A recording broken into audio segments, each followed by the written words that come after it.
Assalamualaikum warahmatullahi wabarakatuh. Perkenalkan, nama saya Rifka Ramita dengan NPM 2201 1030 138. Saya merupakan mahasiswi program studi akuntansi Fakultas Ekonomi dan Bisnis Universitas Syah Kuala. Pada video kali ini, saya akan membahas topik seputaran jasa akuntan, tren dan isu, yang merupakan bagian dari mata kuliah Auditing 2 dengan dosen pengampu Ibu Nita Erika Aryani, SIAK MSI. Selanjutnya kita akan melihat latar belakang dari pembahasan kita kali ini. Pada bab 1, kita sudah membahas jasa-jasa yang diberikan atau yang dapat diberikan oleh akuntan publik melalui KAP, Kantor Akuntan Publik, yang secara umum dikenal dengan jasa-jasa asuransi dan jasa-jasa non-asuransi. Nah, dalam praktiknya, kantor akuntan publik atau biasa disebut dengan KAP bisa memberikan dua jenis jasa utama, yaitu jasa asuransi seperti audit dan jasa non-asuransi seperti konsultan atau pajak.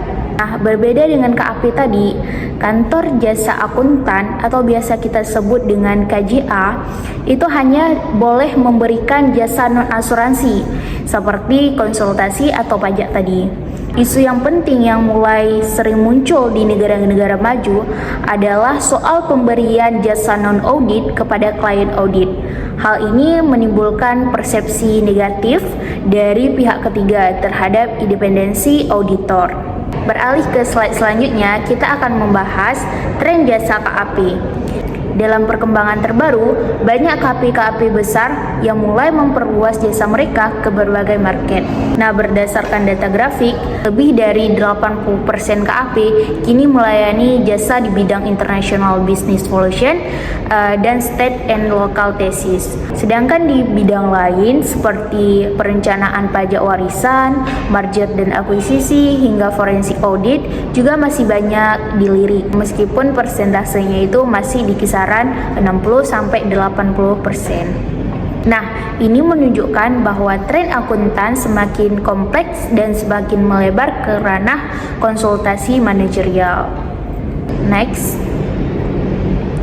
Oke. Isu pada LSE, London Stock Exchange.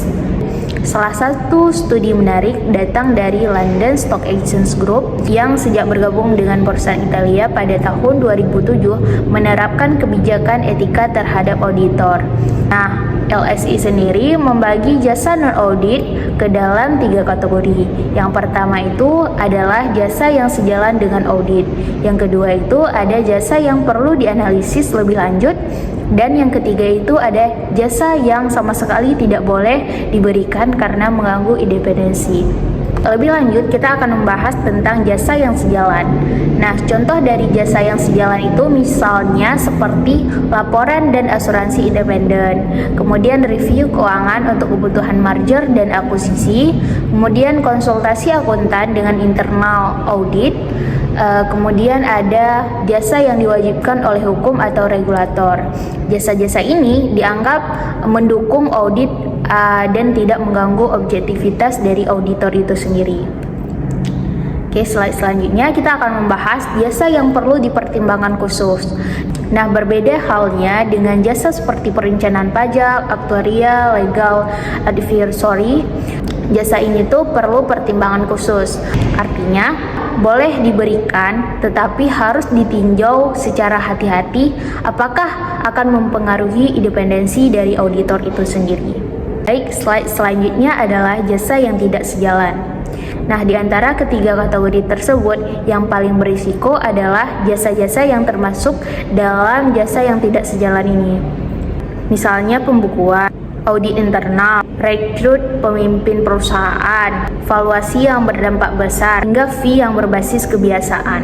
Jasa-jasa ini sangat berpotensi untuk memunculkan konflik kepentingan, karena auditor bisa saja ikut terlibat dalam pengambilan keputusan oleh manajemen atau bahkan memiliki kepentingan langsung atas audit tersebut. Maka dari itu, jasa-jasa audit ini harus dihindari oleh auditor eksternal. Baik, kesimpulannya, Pembagian jasa audit dan non-audit ini bukan klasifikasi biasa, tetapi didasarkan pada standar internasional seperti APB Ethical Standard 5 dan lain-lain. Independensi auditor sendiri bukan hanya sekedar tidak ikut campur, akan tetapi bagaimana cara menjaga kepercayaan publik atas proses audit tersebut. Begitu kepercayaan itu goyah, maka kredibilitas dari laporan keuangan itu akan dipertanyakan. Begitu juga dengan standar etika dari auditor itu sendiri. Sekian video presentasi dari saya. Semoga bisa menambah wawasan kita semua tentang pentingnya menjaga batas etis dalam praktik jasa akuntansi. Terima kasih atas perhatiannya. Wassalamualaikum warahmatullahi wabarakatuh.